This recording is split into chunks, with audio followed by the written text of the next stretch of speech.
হে কৃষ্ণ করুণা সিন্ধু দীনবন্ধু জগৎপতে গোপেশ গোপিকাকান্ত রাধাকান্ত নমস্তুতে।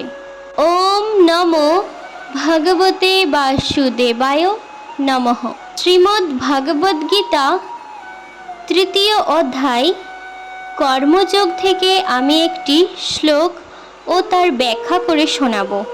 যে শ্লোকে জীব কিভাবে জড়বন্ধন থেকে মুক্ত হতে পারে এবং নিজ নিজ গৃহে অবস্থান করে কিভাবে ভগবত তত্ত্বজ্ঞান লাভ করে মায়ামুক্ত হতে পারে সে সম্পর্কেই এই শ্লোকটিতে বলা হয়েছে।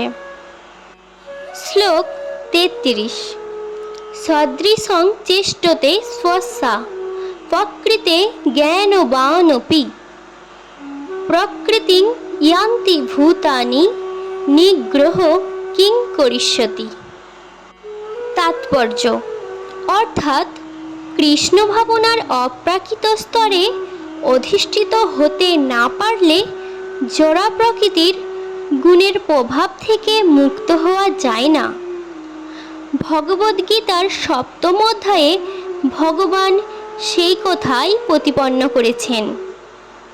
তাই এমনকি উচ্চশিক্ষিত ব্যক্তির পক্ষেও কেবলমাত্র ধারণাগত জ্ঞান অথবা দেহ থেকে আত্মাকে পৃথক করেও মায়াবন্ধন থেকে বেরিয়ে আসা অসম্ভব।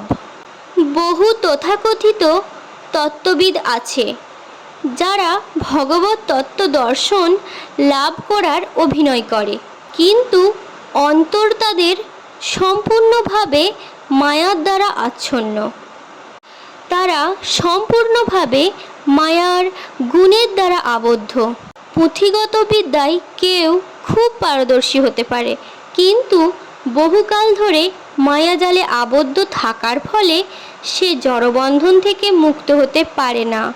জীব সেই জড়বন্ধন থেকে মুক্ত হতে পারে কেবলমাত্র কৃষ্ণ ভাবনার প্রভাবে, এবং কৃষ্ণ চেতনা থাকলে সংসার ধর্ম পালন করেও জড়বন্ধন থেকে মুক্ত হওয়া যায়।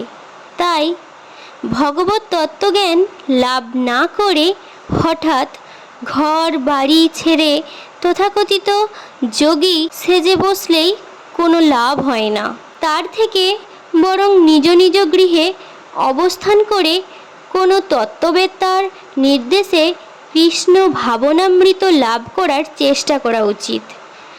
এইভাবেই ভগবত তত্ত্বজ্ঞান লাভ করার ফলে মানুষ মায়ামুক্ত হতে পারে।